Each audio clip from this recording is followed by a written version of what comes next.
Love and greetings to you. Welcome to the Marriage Foundation YouTube channel. This is where you come to get the real deal, the truth about marriage, good explanations that will help you, that will make a difference. I'm the founder, I'm Paul Friedman, and I'm not from the Western psychological community. Not that I have anything against therapists, they're great people. They want to help you, but they've been totally miseducated. And so this topic is a really good topic because it gives us the ability to explore what is going on with your marriage. You wouldn't be searching this topic if you weren't having a problem in your marriage. The Marriage Foundation is here to help you. We have a lot of free offerings. We have inexpensive and affordable offerings. Go to our website, themarriagefoundation.org. Now, this is the topic. What are the top 3 most common marriage problems faced by married couples?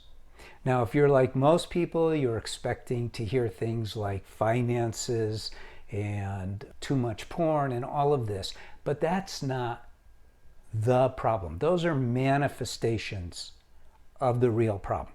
The real problem is that, number 1, there's a tremendous amount of misinformation in the world about marriage. We don't learn about marriage growing up. What we do know about marriage, we've learned from television, from movies, from magazine articles, from stories, but it doesn't really get to the essence of what marriage is. And so everybody is in the dark about marriage. The only reason that I can tell you that with total confidence is because when I was a divorce mediator over 22 years ago, and a couple asked me to help them save their marriage instead of taking it apart and distributing assets and children, I did a deep dive into what marriage actually is. So I asked a question that nobody asks. I know nobody asks it because I was shocked when the question came up in my mind. And that is, why do people get married in the first place? Well, everyone answers, because I fell in love. I found the right person. But I'm not talking about why you married your soulmate. I'm talking about why get married at all. What's marriage all about? And the answer is embarrassingly simple. We want to be happy. We want to be happier. We go further. We want to be happier every day of our lives. We want to be happier tomorrow than we were yesterday and today. And now your marriage is experiencing problems and you're going, what the heck is going on?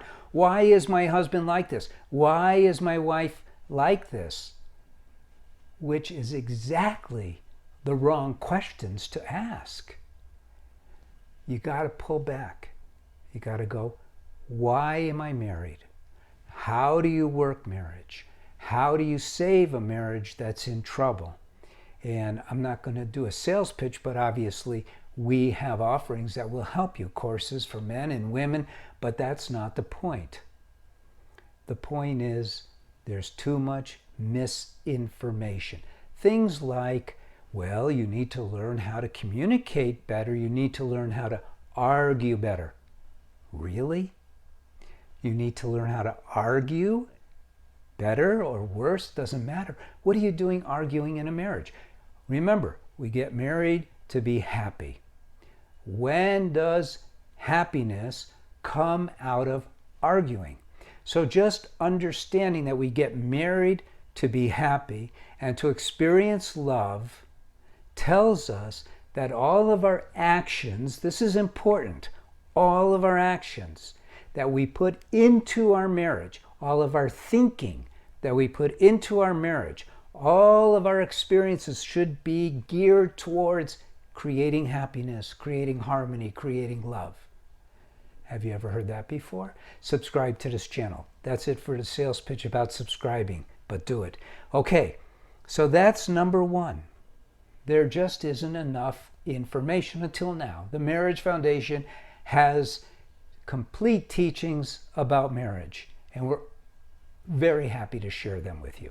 Number 2, This is more personal. This is more about you. So, pardon me, but thinking you are right and not looking at your own flaws is a huge problem. There are principles that we rely on at the Marriage Foundation, rock solid principles. And they're not disputable principles. Some of them may take a little bit of thinking, but this falls into one of those, into that category. And that is that we cannot change anyone other than ourselves. Think about that. We don't have the power to change another person.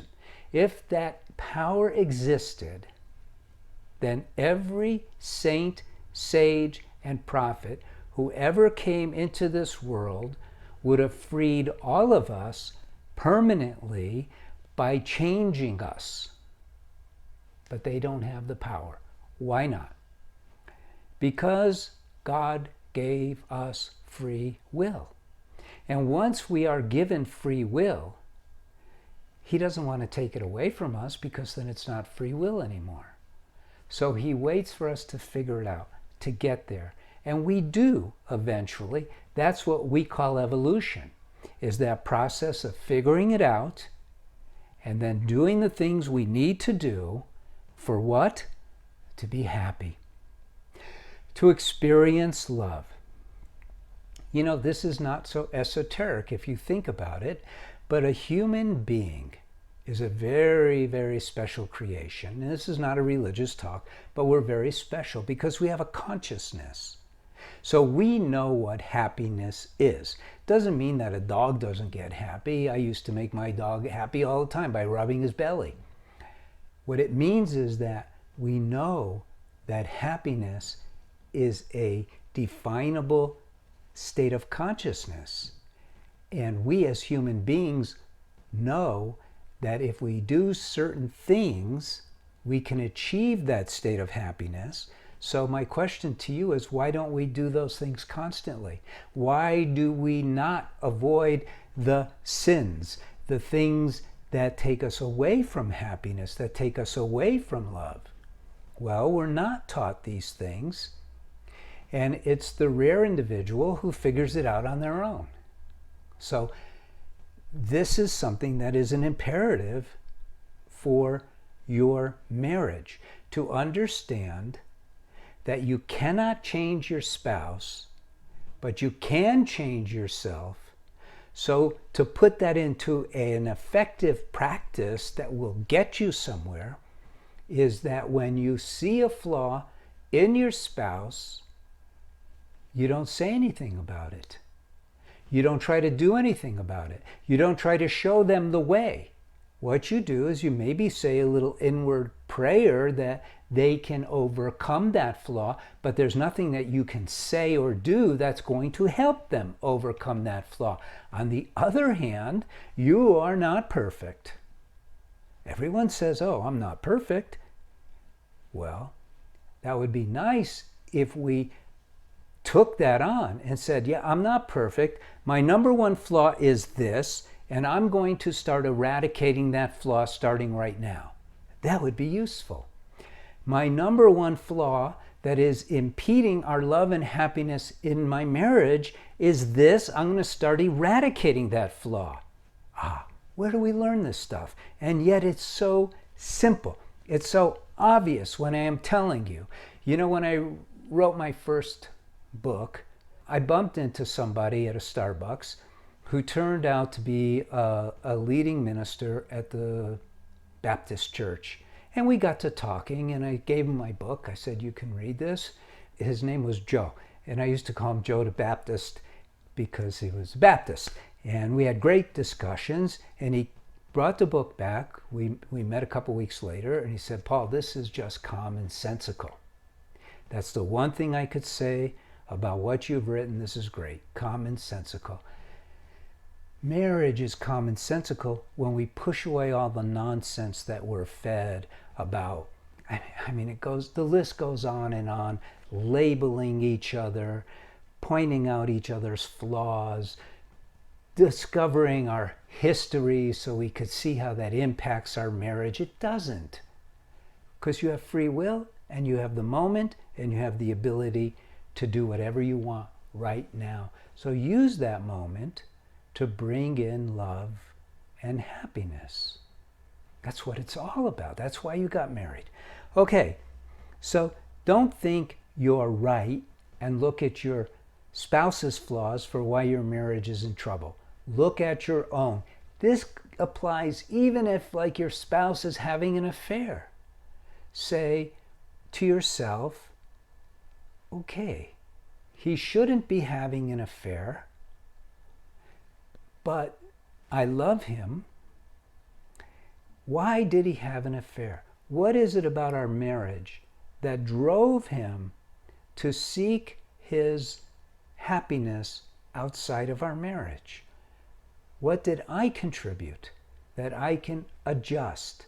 In fact, that's what our course is all about. The course for women. It's about learning how to open your heart, because that's the big one, and learning about marriage and making it work. There's a lot of steps. It's not something you could easily do on your own. Okay, number 3. Not having goals for your marriage. That may sound campy, right? But it's true. You see, if you go to work and you're not sure what you're going to do today at work, you're going to waste the day. If you're going on a camping trip and you're not laying out all the things you need to do to prepare, by the time you get ready to go on that camping trip, you're going to be ill-prepared. When we get married, no one tells us that there are things you need to know. I mean, really need to know. And so we go into it blind, and naturally we get blindsided. Just take a look at the statistics. Over 50% of the people who get married get a divorce. Now, as a divorce mediator, I can tell you, looking back, that most of the people, 99% of the people who I helped get a divorce, and this was back at the turn of the century, but it's still relevant, they had no business getting a divorce, but they didn't know how to be married. I didn't know either. I believed in divorce in those days. It wasn't until I started looking into marriage and discovering, wow, this is not so hard. And this can be done by anyone. And when we know how to drive our marriage, no matter how bad our marriage is right now, we can turn it around. We can make it more than just work. We can make it into the glorious, sacred space of marriage that it's intended to be. So, when you don't have a goal, when you first get married, you just kind of waste your time. You're not going to get the benefits. And you're going to feel the effects, because cause and effect is a law. You're going to feel the effect of not being prepared, not having a plan, and all of that. So what is the sum that you should be getting from this video? Here's what it is. Number 1, and please like this video and please subscribe. Number 1, I can turn my marriage around. These problems that I'm having, I have to stop identifying the problems and recognize that it's the marriage as a whole, that I had no idea what I was doing. It's not her fault, his fault.